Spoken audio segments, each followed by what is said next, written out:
Dua anggota Garda Nasional Amerika Serikat ditembak saat berpatroli di Washington DC, Rabu 26 November, dan kini dirawat dalam kondisi kritis. Pelaku diidentifikasi sebagai Rahmanullah Lakanwal, warga Afghanistan yang masuk Amerika melalui program Operation Alice Welcome. Penembakan terjadi sekitar pukul 14.15 waktu setempat di kawasan 17 dan I Street NW. Tersangka disebut melepaskan tembakan dari arah tikungan. Anggota Garda lainnya kemudian berhasil melumpuhkan pelaku sebelum bantuan aparat tiba. FBI menetapkan Lakanwal 29 tahun sebagai tersangka utama. Pejabat keamanan menyatakan tidak ada indikasi pelaku lain terlibat dalam serangan tersebut. Para korban saat itu membawa senjata, namun penyidik masih memastikan apakah mereka sempat membalas tembakan. Lakanwal sendiri memasuki Amerika pada tahun 2021 sebagai bagian dari Operasi Sekutu Selamat Datang atau Operation Alice Welcome, sebuah program yang diluncurkan oleh pemerintah Joe Biden setelah penarikan pasukan Amerika dari Afghanistan.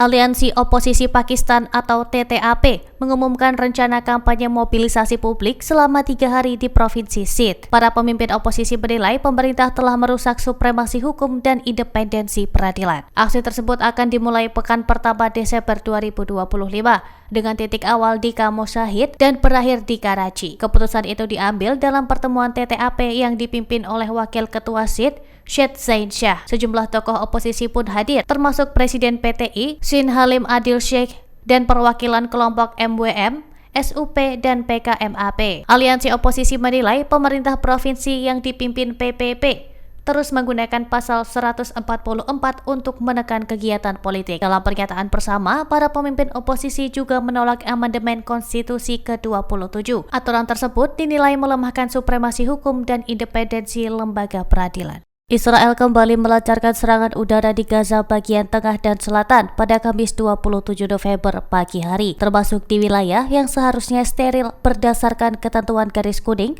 dalam perjanjian gencatan senjata. Serangan terjadi di Camp Burait serta kawasan timur Khan Yunis. Di saat bersamaan, operasi penangkapan kembali digencarkan di tepi barat. Pasukan Israel melakukan penggerebekan di Kalkelia, Tubas, Hebron, Tulkarem, dan Nablus. Di Tubas, sedikitnya 25 warga dilaporkan mengalami pemukulan saat interogasi lapangan. Ketegangan tetap muncul akibat keberadaan puluhan pejuang Hamas yang disebut terjebak di terowongan wilayah selatan. Israel mengklaim telah menewaskan 20 orang dalam sepekan terakhir.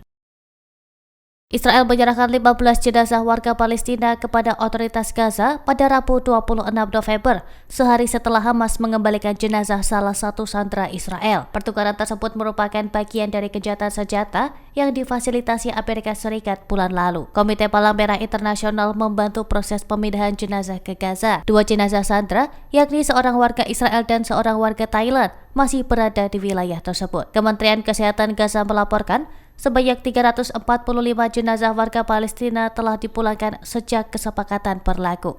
Namun, baru 99 yang berhasil diidentifikasi. Minimnya fasilitas pengujian DNA menjadi kendala utama. Sementara para mediator dari Turki, Qatar, dan Mesir kembali membahas tahap kedua gencatan senjata di Kairo. Israel dilaporkan menghadapi ancaman krisis kesehatan mental yang mempengaruhi sekitar 2 juta warga, termasuk banyak anggota militer setelah 2 tahun operasi militer di Gaza. Media lokal menyebut lonjakan gangguan psikologis meningkat tajam. Laporan menyatakan ketergantungan obat-obatan, keretakan keluarga, serta tekanan komunitas menjadi persoalan yang kian terlihat. Para pakar memperkirakan dampaknya bisa lebih berat setelah perang berakhir. Sistem layanan kesehatan mental Israel disebut sudah lama mengalami krisis, dengan minimnya tenaga ahli, antrean panjang, dan fasilitas yang tidak memadai. Kondisi itu kian memburuk sejak perang dimulai. Kasus upaya bunuh diri di tubuh militer juga meningkat. Laporan menyebut sebanyak 279 percobaan bunuh diri dan 36 kasus kematian sejak Oktober 2023.